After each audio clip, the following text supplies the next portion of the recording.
Hello everyone. So those students, those who are targeting CAT 2025 examination and different MBA examination for the session 2025 to 2027, I'll be giving you some tips and tricks for acing quantitative aptitude, right? तो quantitative aptitude बहुत सारे बच्चों को setback देता है क्योंकि I think they are not ready for it, and if they are ready for it, they don't anticipate that subject in the I can say best manner during the examination. And ये जो journey होती है exam तक की, उसमें बहुत सारी चीज़ें आपको डूज एंड डोंट्स होते हैं. अगर आप वो फॉलो करेंगे डूज को तो definitely your chances will be there कि आप इस क्वांटिटेटिव एप्टीट्यूड के सेटबैक को आप अच्छे से आई कैन से क्या बोलते हैं उसको ओवरकम कर पाएंगे. Else you can be like crust under the pressure also, right? तो बेसिकली होता क्या है कि जब आप प्रिपरेशन शुरू करते हैं तो most of the students start collecting material. बहुत सारा मटेरियल वो इकट्ठा करना चाहते हैं और वो इतना मटेरियल इकट्ठा करना चाहते हैं in the soft also in the hard also कि वो मटेरियल इकट्ठे करते करते अपने 3-4 महीने इवन मोर देन जो है उससे भी ज्यादा समय गंवा देते हैं. So that is a big mistake actually they are doing. So in my opinion rather than start collecting the material you should start studying the material. जो भी बुक जो भी कंटेंट आपके पास है एटलीस्ट आई नो कि कम से कम एक तो कंटेंट आपके पास होगा, एक बुक होगी, आप उस बुक को फॉलो करिए. कोई भी मटेरियल आपके पास है दैट इज गुड इनफ. तो सबसे पहली बात है कि जो भी मटेरियल आपके पास है उसको पढ़ना शुरू करिए. रादर देन आप इस बारे में सोचिए कि मेरे दोस्त के पास ये मटेरियल है, उसके पास ये बुक है, उसके पास ये नोट्स हैं. ऐसे करते करते आपका समय बर्बाद होता है, इसके अलावा कुछ नहीं होता है. तो क्या करना है, जो भी कंटेंट आपके पास है उसको पढ़ना शुरू करना है. It is always better to read a book 1000 times than to read 1000 books for the one time. तो एक ही बुक को बार बार पढ़ना बेहतर होता है. तो जो भी कंटेंट है उसको बार बार पढ़ते रहिए, उससे क्या आपका कंसेप्ट बिल्डिंग होगा, राइट? तो पहली इंपॉर्टेंट है कि आपको मटेरियल कम इकट्ठा करना है, जो भी मटेरियल है उसको पढ़ना शुरू कर देना है, राइट? दूसरी इंपॉर्टेंट बात होती है कि कंसेप्ट बिल्डिंग की.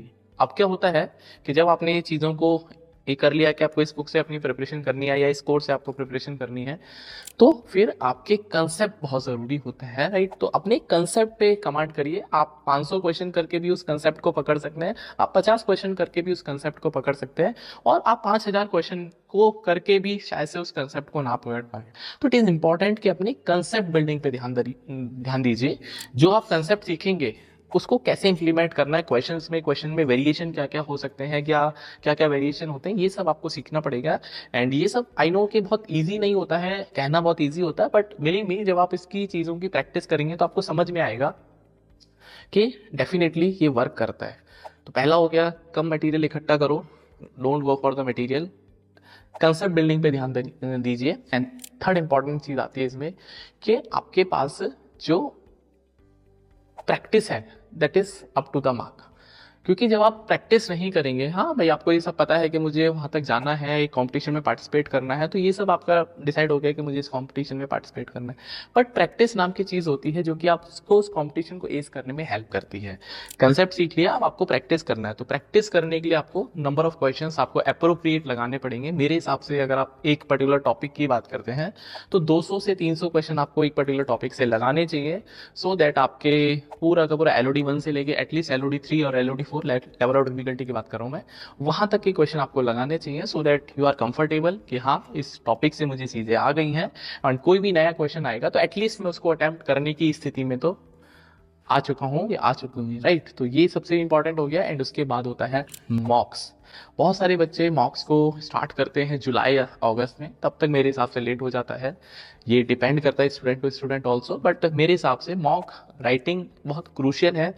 मॉक आपको ये बताते हैं कि आपके स्ट्रेंथ एरियाज कौन से, आपके वीक एरियाज कौन से, आप कौन से सेक्शन में अच्छा कर रहे हैं, आप कौन से सेक्शन में अच्छा कर सकते हैं, कौन से सेक्शन में आप जबरदस्ती का टाइम स्पेयर कर रहे हैं, कौन से सेक्शन में आप चीज़ों को मैनेज कर पा रहे हैं टाइमली. तो ये सब चीज़ें आपको मॉक से पता चलती हैं. तो मॉक राइटिंग बहुत ज़रूरी है. मेरे हिसाब से आपको पैरेलली मॉक्स लिखने चाहिए. अगर आप सिलेबस कंप्लीट करने की कोशिश करेंगे तो सिलेबस आई थिंक किसी का कंप्लीट कभी नहीं हो सकता है. तो प्लीज़ इस फंबल में ना रहे, इस गलत फहमी में ना रहे कि मॉक कंप्लीट होंगे तब जाके मैं मॉक लिखूंगा या लिखूंगी, तो that will be too late. मेरे हिसाब से आप मई जून से अपने mock start you can start writing your mocks, क्योंकि तब तक आपका सिलेबस भी कंप्लीट हो जाएगा. ऑलमोस्ट एक सेक्शन, अगर मैथमेटिक की बात करता हूँ, अगर आपने प्रिपरेशन शुरू कर दी है तो, राइट?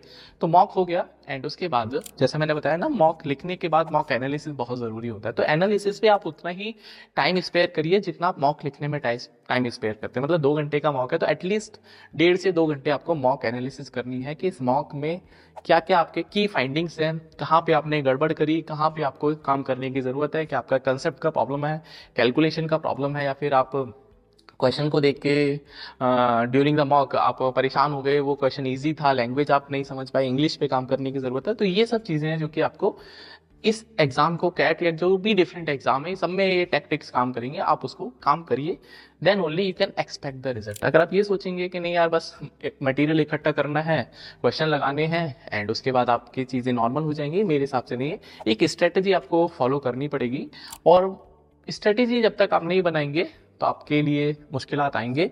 और जो भी आपने एक बार स्ट्रेटेजी बना ली है उसको अडेयर करिए। ये बहुत इंपॉर्टेंट मैं पॉइंट बता रहा हूँ, क्योंकि बहुत सारे बच्चे डेली टाइम टेबल बनाते हैं अपना और डेली उसको फिर शफल करते हैं, तो this is not good actually.